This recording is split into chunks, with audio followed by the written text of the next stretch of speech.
வணக்கம். இப்போ நம்ம என்ன பார்க்க போகிறோம்னா, டிஎன்பிஎஸ்சி எக்ஸாமுக்கு இப்போ நீங்கள் ஃப்ரெஷ்ஷாக படிக்க ஸ்டார்ட் பண்ணுறீங்கன்னா, ஸோ உங்களுக்கான டிப்ஸ் என்னென்னு சொல்லி பார்க்க போகிறோம்.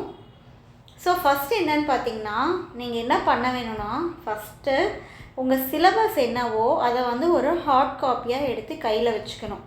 சரிங்களா? சிலபஸ் நீங்கள் பிரிண்ட் அவுட் எடுத்து கையில் வச்சாதான் அப்பப்போ சிலபஸ் எடுத்து பார்ப்பீங்க. சிலபஸ் படி நீங்கள் ஃபாலோ பண்ணுவீங்க படிக்கிறது. சிலபஸ் இல்லை, நான் மொபைலில் வச்சுருக்கேன், லேப்டாப்பில் வச்சுருக்கேன், அதை நான் பார்த்துப்பேன் அப்படிங்கிறது பார்த்திங்கன்னா அது கரெக்டாக வராது.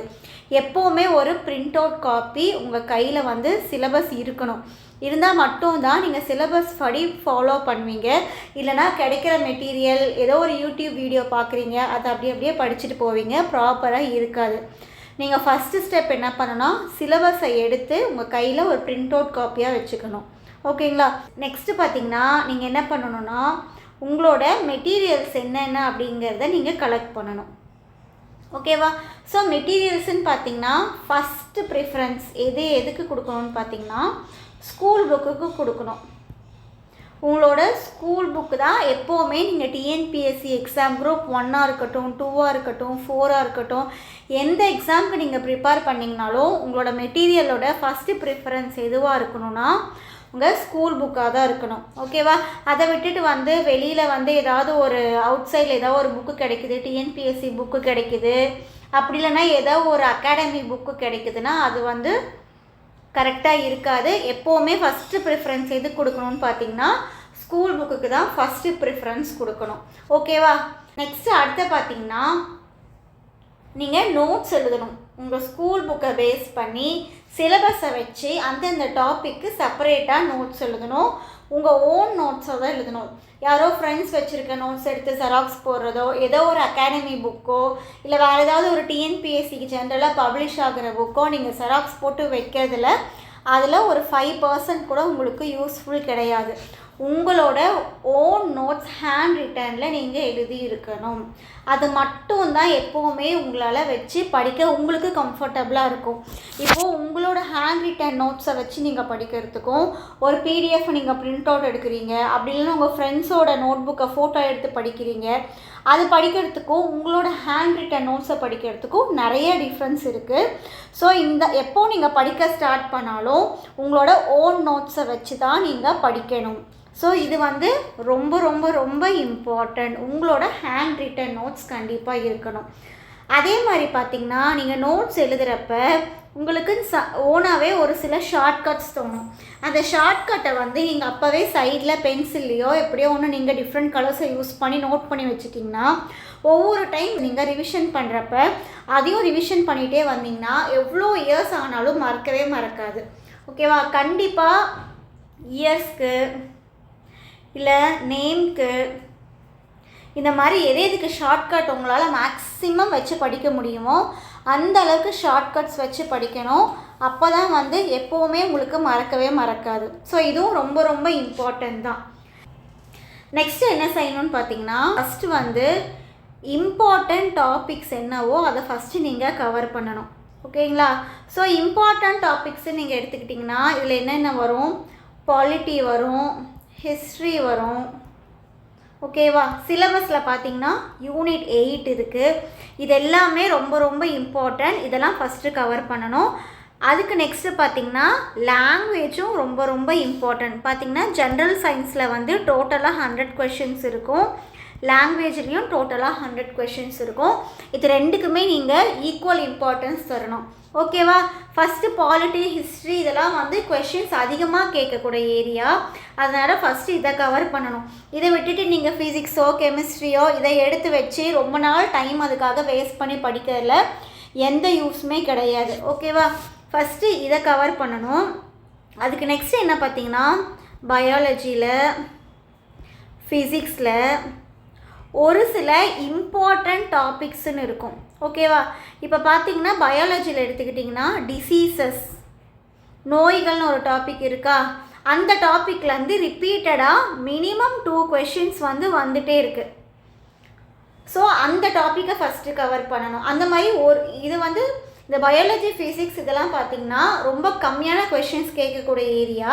இதுலேயும் பார்த்திங்கன்னா ஒரு சில டாபிக்ஸில் தான் வந்து ரிப்பீட்டடாக கொஷின்ஸ் கேட்டுகிட்டே இருப்பாங்க.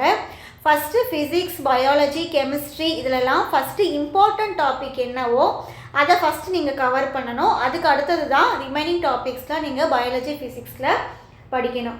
ஓகேவா? Next, don't compare with others. Don't compare with others. இது வந்து ரொம்ப ரொம்ப ரொம்ப இம்பார்ட்டண்ட்டான விஷயம்.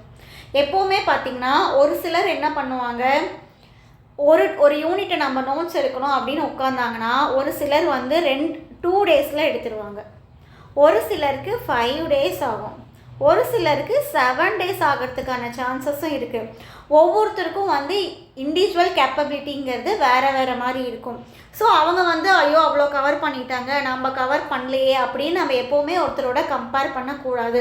நம்மளோட கேப்பபிலிட்டி, இப்போ அவங்க வந்து ஒரு நாளைக்கு 5 ஹார்ஸ் படித்தாங்கன்னா உங்களால் ஃபாஸ்ட்டாக படிக்க முடியல, ஸ்பீடாக படிக்க முடியல, கவர் பண்ண முடியலன்னா நீங்கள் அவங்களோட இன்னும் ஒரு மடங்கு அதிகமாக 10 ஹார்ஸ் படிக்கணுமே தவிர என்னால் படிக்க முடியல, அவங்கள விட நான் ரொம்ப வந்து லோயராக இருக்கேன் அப்படின்னு நீங்கள் கம்பேர் பண்ணிக்கவே கூடாது. சரியா? அதே மாதிரி லாங்குவேஜ்க்கு இம்பார்ட்டன்ஸ் கொடுக்க சொன்னேன் இல்லையா, அந்த லாங்குவேஜில் பார்த்திங்கன்னா ஒரு நாளைக்கு நீங்கள் 5 ஹார்ஸ் படிக்கிறீங்கன்னா இதில் 3 ஹார்ஸ் டெய்லி லாங்குவேஜ் படிக்கணும், 2 ஹார்ஸ் அதர் சப்ஜெக்ட் படிக்கணும், ஜென்ரல் சயின்ஸ் படிக்கணும். இது வந்து ஒரு எக்ஸாம்பிளுக்கு தான் நான் சொல்கிறேன். ஒரு நாளைக்கு 5 ஹார்ஸ் நீங்கள் படிக்கிறீங்கன்னா அதில் பாதிக்கும் அதிகமான டைம் வந்து நீங்கள் லாங்குவேஜ்க்காக தான் ஸ்பெண்ட் பண்ணணும். அண்ட் தென் ரிமைனிங் இருக்க டைமை வந்து நீங்கள் ஜென்ரல் சயின்ஸ்க்காக ஸ்பெண்ட் பண்ணணும். சரியா? இப்போ ஏன் சொல்கிறேன்னா, லாங்குவேஜுங்கிறது 100 கொஷின்ஸ் டிஃபால்ட்டாக தமிழ் படித்தா தமிழ் இருந்தோம், இங்கிலீஷ்னால் இங்கிலீஷில் இருந்தோ தான் வரும். ரிமைனிங் 100 கொஷின்ஸ் பார்த்தா கரண்ட் அஃபேர்ஸும் கவர் ஆகும், economics, polity, physics, chemistry, geography, ஹிஸ்ட்ரின்னு எல்லா சப்ஜெக்ட்ஸுமே கவர் ஆகும். ஸோ பார்த்தா நம்ம இம்பார்ட்டன்ஸ் கொடுக்க வேண்டியது பார்த்திங்கன்னா லாங்குவேஜ் தான். நெக்ஸ்ட்டு பார்த்திங்கன்னா இண்டிவிஜுவல் ஸ்டடி பிளான். ஓகேவா? உங்கள் ஃப்ரெண்ட்ஸ் வந்து ஒரு ஸ்டடி பிளான் ஃபார்ம் பண்ணுறாங்க, அந்த பிளானை நீங்களும் ஃபாலோ பண்ணக்கூடாது. நான் ஏற்கனவே சொன்ன மாதிரி உங்களோட கேப்பபிலிட்டி வேறு, அவங்களோட கேப்பபிலிட்டி வேறு. நீங்கள் வந்து ஒரு டாப்பிக்கை கவர் பண்ண உங்களுக்கு 2 டேஸ் ஆகலாம், அவங்களுக்கு 5 டேஸும் ஆகலாம். ஓகே, உங்களுக்கு 5 டேஸ் ஆகலாம், அவங்களுக்கு 2 டேஸும் ஆகலாம். ஸோ ஒரு ஸ்டடி பிளான் நீங்கள் ஜென்ரலாக யாரோ கொடுக்குறாங்க, ஒரு அகாடமி கொடுக்குறாங்க அப்படிங்கிறதுக்காக நீங்கள் அதை ஃபாலோ பண்ணக்கூடாது. உங்களோட கேப்பபிலிட்டிக்கு ஏற்ற மாதிரி நீங்கள் ஃபாலோ பண்ணணும். அது உங்களோட ஓன் ஸ்டடி பிளானாக இருக்கணும். நெக்ஸ்ட்டு பார்த்திங்கன்னா அகாடமி போய் தான் நீங்கள் வந்து எக்ஸாமுக்கு படிக்கணும் அப்படிங்கிறது வந்து நாட் நெசசரி. ஸோ நான் வந்து வெளியே ஒரு இன்ஸ்டியூட்டோ ஒரு அகாடமி போனால் தான் என்னால் டிஎன்பிஎஸ்சி பாஸ் பண்ண முடியுங்கிறது பார்த்திங்கன்னா அது தேவையில்லை. மெயின் ப்ரிஃபரன்ஸ் நீங்கள் எதுக்கு கொடுக்கணும்? ஸ்கூல் புக் கொடுக்கணும்.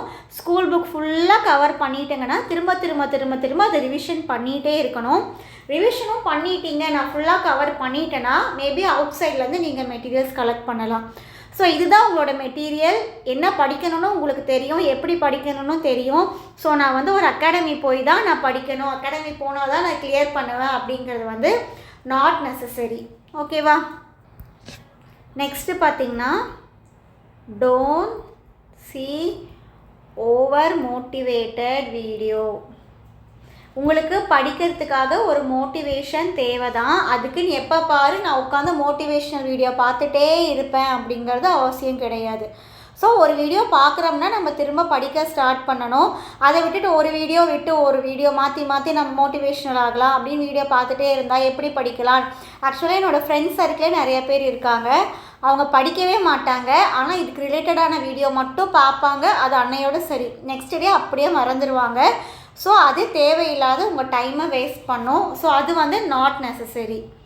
அட்லாஸ்ட் நான் ஸ்கூல் புக்ஸ் எல்லாமே கவர் பண்ணிட்டேன், இதுக்கு மேலே எனக்கு படிக்கிறதுக்கு எதுவும் இல்லை அப்படின்னா அகைன் அண்ட் அகைன் ரிவிஷன் பண்ணிகிட்டே இருக்கணும். நீங்கள் எந்த அளவுக்கு ரிவிஷன் பண்ணுறீங்களோ அந்த அளவுக்கு உங்களுக்கு ஸ்ட்ராங்காக இருக்கும். நெக்ஸ்ட்டு பார்த்திங்கன்னா நிறைய வந்து ப்ரீவியஸ் இயர் கொஷின்ஸை நிறைய சால்வ் பண்ணி பார்க்கணும். ஓகேவா? ப்ரீவியஸ் இயர் கொஷின்ஸ் பார்த்திங்கன்னா ஆப்டிடியூடில் எடுத்துக்கிட்டிங்கன்னா ஒரு கொஷின் சேம் கொஷின் கேட்டிருக்காங்க, ஒரு நம்பர் சேஞ்ச் பண்ணி கொடுத்துருப்பாங்க.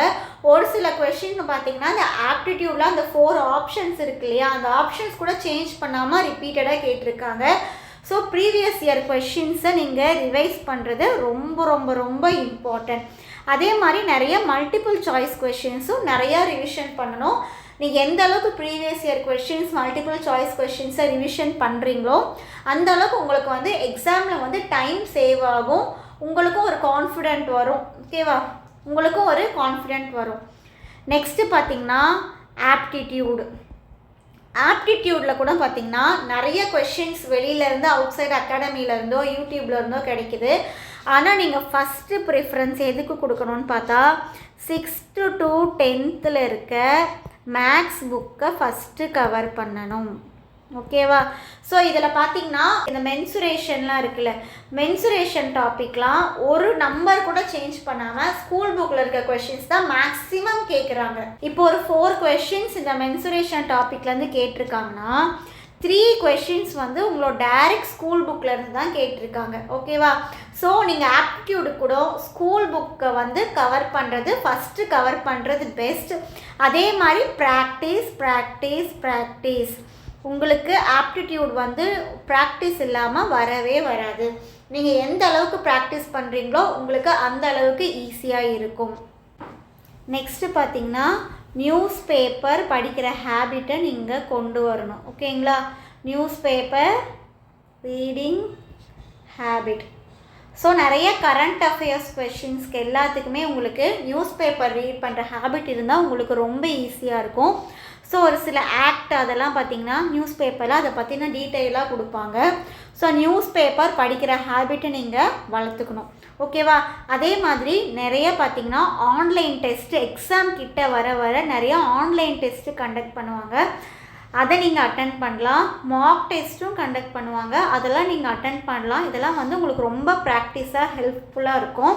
அகாடமி போய் படிக்கணும்னு இல்லை, நீங்கள் வீட்டில் நோட்ஸ் எடுத்து ரிவிஷன் பண்ணிவிட்டு இந்த மாதிரி previous year question multiple choice கொஷின்ஸ்லாம் நிறையா சால்வ் பண்ணலாம். ஸோ நீங்கள் next online test mark test இதெல்லாம் நீங்கள் அட்டென்ட் பண்ணாலே போதுமானது. நீங்கள் ஒரு நாளைக்கு 2 hours படித்தாலும் ஃபுல் இன்வால்மெண்ட்டோடு நீங்கள் படிக்கணும், அதுவும் ரொம்ப ரொம்ப இம்பார்ட்டண்ட். ஓகேவா, ஸோ டிஎன்பிஎஸ்சிக்கு புதுசாக படிக்க ஆரம்பிக்கிறவங்களுக்கு இந்த கைட்லைன்ஸ் எல்லாமே ரொம்ப யூஸ்ஃபுல்லாக இருந்திருக்கும்னு நினைக்கிறேன். Thank you and then all the best.